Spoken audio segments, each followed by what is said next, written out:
না, হ্যাঁ? আসছে না। আসছে না তো? কেমন করে আসবে? আমি ওকে কি করে মুখ দেখাবো? অনেক কষ্ট দিয়েছি আমি। ছোটবেলা ওর থেকে পদবি কেড়ে নিয়েছি। ওর কাছে ও ভিক্ষে চেয়েছিল।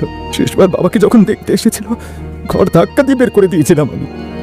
বিয়ের কোণে দেখতে যাওয়ার দিন ওই একই কাজ করেছিলাম। বড় দাদা হয়ে ওকে আমি জন্ম। আরে এসব কথা এখন কেন? না দিদা, কি করে মুখ দেখাবো ওকে? বাবা বলেছিল আমি মারা যাওয়ার পর তোর ভাইকে দেখিস। তারপরেও সেই কথাটাকে রাখলাম আমি।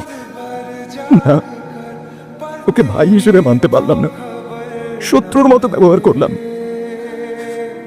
কিন্তু ও আমার মেয়ের বিপদ হলে নিজের মেয়ে ভেবে জীবনের ঝুঁকি নিয়ে বাঁচালো। কাকা ডাক শোনার জন্য একটা যুদ্ধ লাগিয়ে দিল।